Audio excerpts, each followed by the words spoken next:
Harriet's fashionable living room. In the center, a tea table with a chair either side. Harriet's gown is a light jealous green. Her counterpart, Hetty, wears a gown of the same design but in a darker shade. Harriet never sees Hetty, never talks to her, but rather thinks aloud, looking into space. Hetty, however, looks at Harriet intently and shadows her continually.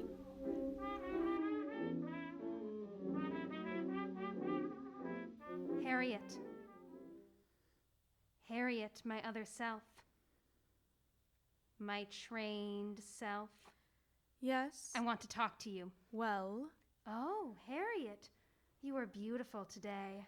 Am I presentable, Hetty? Suits me. I've tried to make the best of the good points. My passions are deeper than yours. I can't keep on the mask as you do. I'm crude and real. You are my appearance in the world. I am what you wish the world to believe you are. You are the part of me that has been trained. I'm your educated self. I am the rushing river. You are the ice over the current.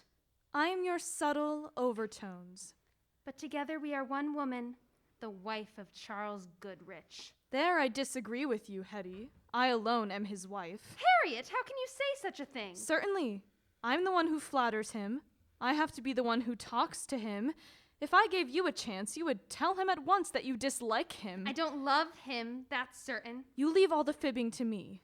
He doesn't suspect that my calm, suave manner hides your hatred. Considering the amount of scheming it causes me, it can safely be said that he is my husband. Oh, if you love him.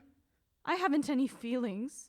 It isn't my business to love anybody. Then why need you object to calling him my husband? I resent your appropriation of a man who is managed only through the cleverness of my artifice. You may be clever enough to deceive him, Harriet, but I am still the one who suffers. I can't forget he is my husband. I can't forget I might have married John Caldwell. How foolish of you to remember John, just because we met his wife by chance. That's what I want to talk to you about. She may be here at any moment. I want to advise you about what to say to her this afternoon. By all means, tell me now and don't interrupt while she is here. You have a most annoying habit of talking to me when people are present. Sometimes it is all I can do to keep my poise and appear not to be listening to you. Impress her. Hetty, dear, is it not my custom to impress people? I hate her. I can't let her see that. I hate her because she married John. Only after you had refused him. Was it my fault that I refused him? That's right. Blame me. It was your fault. You told me he was too poor and never would be able to do anything in painting. Look at him now. Known in Europe, just returned from 8 years in Paris. Famous. It was too poor a gamble at the time. It was much safer to accept Charles's money and position. And then John married Margaret within the year. Out of spite. Freckled, gawky-looking thing she was, too. Europe improved her. She was stunning the other morning. Make her jealous today. Shall I be haughty or cordial or caustic or... Above all else, you must let her know that we are rich. Oh, yes. I do that quite easily now. You must put it on a bit.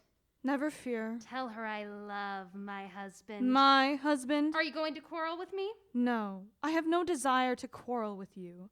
It is quite too uncomfortable. I couldn't get away from you if I tried. You are a stupid fool to make me refuse John. I'll never forgive you, never. Don't get me all excited. I'll be in no condition to meet her properly this afternoon. I could choke you for robbing me of John. Don't muss me. You don't know how you have made me suffer. It is not my business to have heartaches. You're bloodless. Nothing but sham. Sham. Well, Be quiet! I can't let her see that I've been fighting with my inner self. And now after all my suffering, you say it has cost you more than it has cost me to be married to Charles? But it's the pain here in my heart. I've paid the price. I've paid. Charles is not your husband. He is. He isn't. He is. He isn't. I'll kill you. Don't. You're stronger than I. Say he's mine. He's ours. There she is now. Wait. I can't let the telephone girl down there hear my real self. It isn't proper. Show Mrs. Caldwell up. I'm so excited. My heart's in my mouth. A nice state you've put my nerves into. Don't let her see you're nervous. Tell her Charles is rich and fascinating. Boast of our friends. Make her feel she needs us. I'll make her ask John to paint us. That's just my thought. If John paints our portrait... we can wear an exquisite gown. And make him fall in love again, and... Yes. Margaret enters. She wears a gown of lavender while her counterpart, Maggie, wears a gown of the same design in purple. Oh, Margaret, I'm so glad to see you. That's a lie. It's enchanting to see you, Harriet. I'd bite you if I dared. Wasn't our meeting a stroke of luck? I've thought of you so often, Harriet, and to come back and find you living in New York. Mr. Goodrich has many interests here. Flatter her. I know. Mr. Goodrich is so successful. Tell her we're rich. Won't you sit down? What a beautiful lamp. Do you like it? I'm afraid Charles paid an extravagant price. I don't believe it. I'm sure he must have. How well you are looking, Margaret. Yes, you are not. There are circles under your eyes. I haven't eaten since breakfast and I'm hungry. How well you are looking, too. You have hard lines about your lips. Are you happy? Don't let her know that I'm unhappy. Why shouldn't I look well?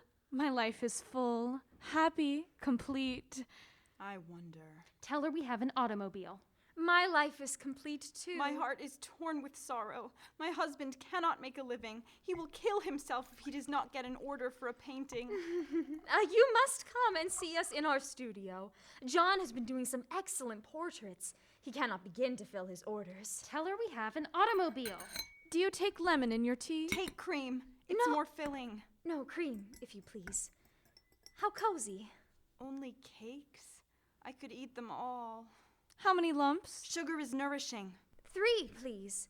I used to drink very sweet coffee in Turkey, and ever since I don't believe you were ever in Turkey. I wasn't, but it is none of your business. Have you been in Turkey? Do tell me about it. Change the subject. You must go there. You have so much taste in dress. You would enjoy seeing their costumes. Isn't she going to pass the cake?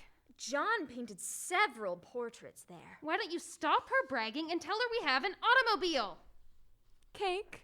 Maggie reaches claws out for the cake, At last. but her claws do not touch the cake. Thank you. Automobile! Follow up the costumes with the suggestion that she would make a good model for John. It isn't too early to begin getting what you came for. What delicious cake. There's your chance for the auto. Yes, it is good cake, isn't it? There are always a great many people buying it at Harper's. I sat in my automobile 15 minutes this morning waiting for my chauffeur to get it. Make her order a portrait. If you stopped at Harper's, you must have noticed the new gowns at Henderson's. Aren't the shop windows alluring these days? Even my chauffeur notices them. I know you have an automobile. I heard you the first time. I notice gowns now with an artist's eye, as John does. The one you have on, my dear, is very paintable. Don't let her see you're anxious to be painted. Oh, it's just a little model. Don't seem anxious to get the order. Perhaps it isn't the gown itself, but the way you wear it that pleases the eye. Some people can wear anything with grace. Yes, I'm very graceful. You flatter me, my dear. On the contrary, Harriet, I have an intense admiration for you. I remember how beautiful you were as a girl. In fact, I was quite jealous when John was paying you so much attention. She is gloating because I lost him. Those were childhood days in a country town. She's trying to make you feel that John was only a country boy. Most great men have come from the country. There is a fair chance that John will be added to the list. I know it, and I am bitterly jealous of you. Undoubtedly, he owes much of his success to you, Margaret. Your experience in economy and your ability to endure hardship. Those first few years in Paris must have been a struggle. She is sneering at your poverty. Yes, we did find life difficult at first. Not the luxurious start a girl has who marries wealth. Deny that you married Charles for his money. But John and I are so congenial in our tastes that we were impervious to hardship or unhappiness. Do you love each other? Is it really true? Did you have all the romance of starving for his art? She's taunting you. Get even with her. Not for long. Prince Rear soon discovered John's genius and introduced him royally to wealthy Parisians who gave him many orders. Are you telling the truth or are you lying? If he had so many opportunities there, you must have had great inducements to come back to the States. We did, but not the kind you think. John became the rage among Americans traveling in France, too, and they simply insisted upon his coming here. Whom is he going to paint here? What names dare I make up? Just at present, Miss Dorothy Ainsworth of Oregon is posing. You may not know the name, but she is the daughter of a wealthy miner who found gold in Alaska. I dare say there are many Western people we have never heard of. You must have found social life in New York very interesting, Harriet, after the simplicity of our hometown. There's no need to remind us that our beginnings were the same. Of course, Charles's family made everything delightful for me. They are so well connected. Flatter her. I heard it mentioned yesterday that you had made yourself very popular. Someone said you were very clever. Who told you that? Nobody. Oh, confidences should be respected, I mean. They said, too, you are gaining some reputation as a critic of art. I make no pretenses. Are you and Mr. Goodrich interested in the same things, too? No. Yes, indeed. Charles and I are inseparable. I wonder. Do have another cake. Oh, yes. Again, her claws extend, but do not touch the cake. I really shouldn't, after my big luncheon. John took me to the Ritz, and we are invited to the Bedfords for dinner. They have such a magnificent house near the drive. Oh, I really shouldn't, but the cakes are so good. Starving. More tea? Yes. No, thank you. How wonderfully life has arranged itself for you. Wealth, position, a happy marriage, every opportunity to enjoy all pleasures, beauty, art. How happy you must be. Don't call me happy. I've never been happy since I gave up John. All these years without him? A future without him? No. No. I shall win him back. Away from you. Away from you. I sometimes think it is unfair for anyone to be as happy as I am. Charles and I are just as much in love now as when we married. To me, he is just the dearest man in the world. My John is. I love him so much I could die for him. I'm going through hunger and want to make him great, and he loves me. He worships me. I should like to meet Mr. Goodrich. Bring him to our studio. John has some sketches to show. Not many, because all the portraits have been purchased by the subjects.